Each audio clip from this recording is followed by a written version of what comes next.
ಅವರೇ, ಮಾತಾಡಲಿಕ್ಕೆ ಅವಕಾಶ ಕೊಟ್ಟಕ್ಕೆ ತಮಗೆ ಧನ್ಯವಾದಗಳನ್ನು ಅರ್ಪಿಸುತ್ತಾ, ವಿಶೇಷವಾಗಿ ಎಲ್ಲರಿಗೂ ಕೃಷ್ಣ ಮೆಲ್ದಂಡೆ ಯೋಜನೆ ಬಗ್ಗೆ ಮಾತಾಡಿದ್ದಾರೆ.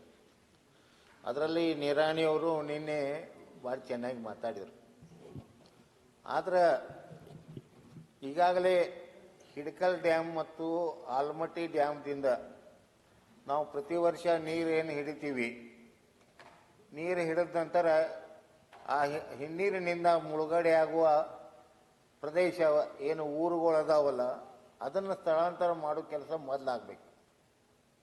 ಅತ್ನಿ ತಾಲೂಕ ಮತ್ತು ಚಿಕ್ಕೋಡಿ ತಾಲೂಕದಾಗ ಎಷ್ಟೋ ಹಳ್ಳಿಗಳು ಆ ಹಿನ್ನೀರಿನಿಂದ ಆಲಮಟ್ಟಿ ಮತ್ತು ಹಿಡ್ಕಲ್ ಡ್ಯಾಮ್ನಿಂದ ನೀರಿನಿಂದ ಚಿಕ್ಕೋಡಿ ತಾಲೂಕ ಮತ್ತು ಅತ್ನಿ ತಾಲೂಕಿನ ಸಾಕಷ್ಟು ಹಳ್ಳಿಗಳು ಮುಳುಗಡೆ ಆಗ್ತವೆ. ಆ ಮುಳುಗಡೆ ಆಗಿದ್ದಕ್ಕೆ ಇನ್ನೂವರೆಗೆ ಕೂಡ ಆ ಜನರನ್ನ ಸ್ಥಳಾಂತರ ಮಾಡಿಲ್ಲ ಮತ್ತು ಅವರಿಗೆ ಬೇರೆ ಕಡೆ ಜಾಗನೂ ಕೊಟ್ಟಿಲ್ಲ ಮತ್ತು ಆ ಜಾಗ ಕಟ್ಟಲಿಕ್ಕೆ ಇನ್ನೂ ಹಣ ಕೂಡ ಕೊಟ್ಟಿಲ್ಲ. ದಯವಿಟ್ಟು ನಾನು ನಿರಾಣಿಯವರಲ್ಲಿ ವಿನಂತಿ ಮಾಡ್ತೀನಿ, 24 ತನಕ ಏರಿಸ್ಲಿಕ್ಕೆ ನಮ್ದೇನು ತಕರಾರಿಲ್ಲ. ನೀವು 24 ತಾರೀಕು ಏರಿಸಿರಿ, ನಮ್ದೇನು ತಕರಾರಿಲ್ಲ. ಆದ್ರೆ ಮೊದಲು ಈಗಾಗಲೇ ಏನು ನೀವು ಡ್ಯಾಮ್ ನಿರ್ಮಾಣ ಮಾಡಿದಿರಿ, ಆ ಹಿನ್ನೀರಿನಿಂದ ಮುಳುಗಡೆ ಆಗುವಂಥ ಪ್ರದೇಶಗಳಿಗೆ ನೀವು ಸ್ಥಳಾಂತರಕ್ಕೆ ಮುಖ್ಯವಾದ ಕೃಷ್ಣ ಮೇಲ್ದಂಡೆ ಯೋಜನೆಯಲ್ಲಿ ಅದಕ್ಕೆ ಹೆಚ್ಚಿನ ಇದು ಅವಕಾಶ ಕೊಡಬೇಕಂತ ನಾನು ಕೇಳ್ಕೊತಾ ಇದ್ದೀನಿ. ಎರಡನೇ ವಿಷಯ ಸರ್, ಬೆಳಗಾವದಲ್ಲಿ ಕಂದಾಯ ಕೇಂದ್ರ ಅಂತೇಳಿ ವಿಶೇಷವಾಗಿ 290 ಬೆಡ್ ಹಾಸ್ಪಿಟಲನ್ನು 2017ರಲ್ಲಿ ನಾವು ಮಂಜೂರು ಮಾಡಿದ್ವಿ. 2017ರಲ್ಲಿ ಅದಕ್ಕೆ 187 ಕೋಟಿ ರೂಪಾಯಿ ಖರ್ಚು ಮಾಡಿ ಕಿತ್ತೂರು ಚೆನ್ನಮ್ಮ ಸರ್ಕಲ್ನಲ್ಲಿ ಸೂಪರ್ ಸ್ಪೆಷಾಲಿಸ್ಟ್ ಆಸ್ಪತ್ರೆಯನ್ನು ನಿರ್ಮಾಣ ಮಾಡಿದ್ದೀವಿ 2017ರಲ್ಲಿ. ಆ ಕಟ್ಟಡವನ್ನು ಈಗಾಗಲೇ ಸಂಬಂಧಪಟ್ಟ ಇಂಜಿನಿಯರು ಅದನ್ನು ಹಸ್ತಾಂತರ ಮಾಡಿದ್ದಾರೆ. ನಾವು ಮೇಲಿನ ಮೇಲೆ ಸಚಿವರಿಗೆ ವಿನಂತಿ ಮಾಡ್ಕೋತೀವಿ, ಸರ್ ಅದು ಆಸ್ಪತ್ರೆ ಪ್ರಾರಂಭ ಆಗಬೇಕು.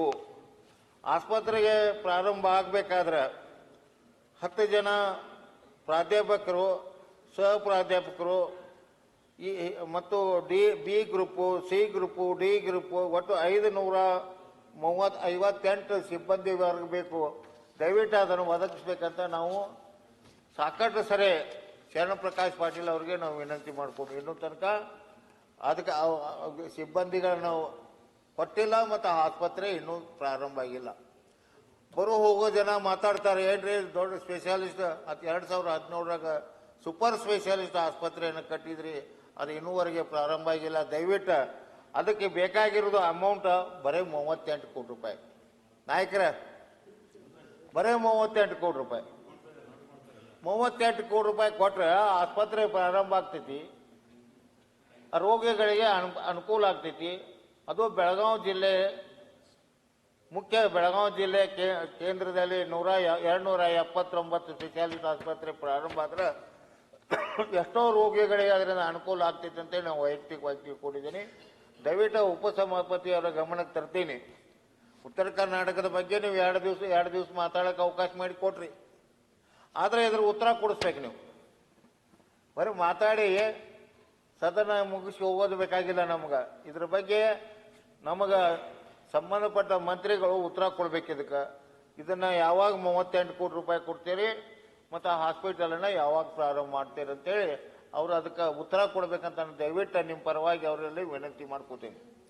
ಎರಡನೇದು, ಹಲವಾರು ವರ್ಷಗಳಿಂದ ಉತ್ತರ ಕರ್ನಾಟಕದ ಬೇಡಿಕೆ, ಅದರಲ್ಲಿ ಬೆಳಗಾವಿ ಜಿಲ್ಲೆಯಲ್ಲಿ ಚಿಕ್ಕೋಡಿ ಜಿಲ್ಲಾ ಆಗಬೇಕಂತೇಳಿ ಹಲವಾರು ವರ್ಷಗಳಿಂದ ನಾವು ಹೋರಾಟ ಮಾಡ್ತಾ ಇದ್ದೀವಿ. ಇವತ್ತು ಕೂಡ ಕಳೆದ 3 ದಿವಸದಿಂದ ಚಿಕ್ಕೋಡಿಯಲ್ಲಿ ಉಪೋಷಣಕ್ಕೆ ಕೂತಿದ್ದಾರೆ ಜನ. ಮತ್ತು ನಮ್ಮ ಜಿಲ್ಲಾ ಘೋಷಣೆ, ಚಿಕ್ಕೋಡಿ ಜಿಲ್ಲಾ ಘೋಷಣೆ ಮಾಡಿ ಅಂತೇಳಿ ಕೇಳ್ತಾ ಇದ್ದಾರೆ. ಜಯಂತ್ ಪಾಟೀಲ್ ಅವರು ಇದ್ದಾಗ, ಮುಖ್ಯಮಂತ್ರಿ ಇದ್ದಾಗ ಅದನ್ನು ಘೋಷಣೆ ಮಾಡಿದರು. ಚಿಕ್ಕೋಡಿ ಬೆಳಗಾವಿ ಜಿಲ್ಲಾದಾಗ ಚಿಕ್ಕೋಡಿ ಜಿಲ್ಲಾ ಆಗ್ಬೇಕಂತ ಘೋಷಣೆ ಮಾಡಿದ್ರು. ಯಾವ ರಾಜಕಾರಣದಿಂದ ಅದನ್ನು ವಾಪಸ್ ತಗೊಂಡ್ರು ನಮ್ಗೆ ಗೊತ್ತಿಲ್ಲ. ಇವತ್ತು ಪಕ್ಷಾತೀತವಾಗಿ ನಾವು ತಮ್ಮಲ್ಲಿ ವಿನಂತಿ ಮಾಡ್ಕೋತೀವಿ, ಚಿಕ್ಕೋಡಿ ಜಿಲ್ಲಾ ಘೋಷಣೆ ಆದ್ರೆ ಚಿಕ್ಕೋಡಿ ಜಿಲ್ಲಾ ಅಭಿವೃದ್ಧಿ ಆಗತ್ತೆ ಅಂತೇಳಿ ಈ ಸಂದರ್ಭದಲ್ಲಿ ತಮ್ಮಲ್ಲಿ ಕಳಕಳಿಯ ವಿನಂತಿ ಮಾಡ್ಕೋತೀನಿ. ಮತ್ತು ವಿಶೇಷವಾಗಿ ಈ ಕಲ್ಯಾಣ ಕರ್ನಾಟಕಕ್ಕೆ ಸುಮಾರು 3,500 ಕೋಟಿ ರೂಪಾಯಿ ಕೊಟ್ಟಿದ್ದಾರೆ ಕಲ್ಯಾಣ ಕರ್ನಾಟಕ.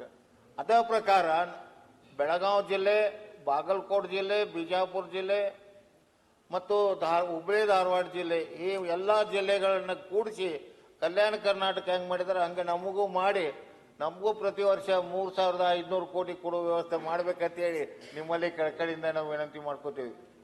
ಅಭಿವೃದ್ಧಿ ಆಗಬೇಕಾದ್ರೆ ಬಿಜಾಪುರ, ಬಾಗಲಕೋಟೆ, ಬೆಳಗಾವಿ, ಹುಬ್ಬಳ್ಳಿ ಧಾರವಾಡ ಸುಮಾರು 5-6 ಜಿಲ್ಲೆಗಳನ್ನು ಕೂಡಿಸಿ ಈಗ ಹೆಂಗೆ ನೀವು ಕಲ್ಯಾಣ ಕರ್ನಾಟಕ ಮಾಡಿದಿರಿ, ಬಳ್ಳಾರಿ, ರಾಯಚೂರು, ಗುಲ್ಬರ್ಗ, ಬೀದರ್ ಈ ಕಡೆ ಹೆಂಗೆ ಮಾಡಿದಿರಿ ಅದೇ ಥರ ನಮ್ಮಲ್ಲಿ ಮಾಡ್ಬೇಕಂತೇಳಿ ನಿಮ್ಮಲ್ಲಿ ಕಳಕಳಿಯಿಂದ ನಾವು ಕೇಳ್ಕೊತೀವಿ.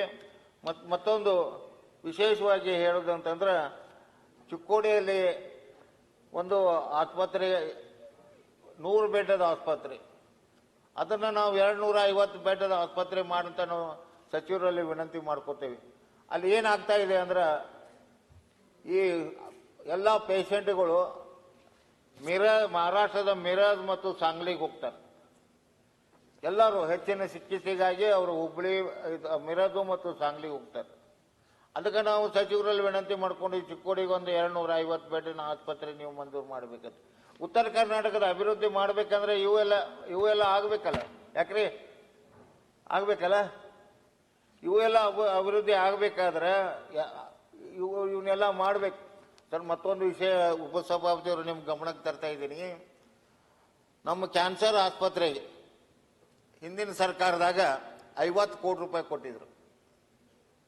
ಇನ್ನೂವರೆಗೆ ಅದಕ್ಕೆ ಬೆಳಗಾವದಾಗ ಜಾಗ ಸಿಕ್ಕಿಲ್ಲ.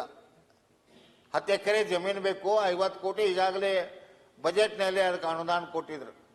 ನಾನು ಸನ್ಮಾನ್ಯ ಮುಖ್ಯಮಂತ್ರಿಗಳಲ್ಲಿ ವಿನಂತಿ ಮಾಡ್ಕೊಂಡು, ಸರ್ ಇದು ಬೆಳಗಾವದಾಗ ನೀವು ಜಾಗ ಸಿಗಲಿಲ್ಲ ಅಂದ್ರೆ ನಾವು 10 ಕೋಟಿ 10 ಎಕರೆ ಜಮೀನು ನಾವು ಚಿಕ್ಕೋಡಿಯಲ್ಲಿ ಕೊಡಕ್ಕೆ ತಯಾರಿದ್ದೀವಿ.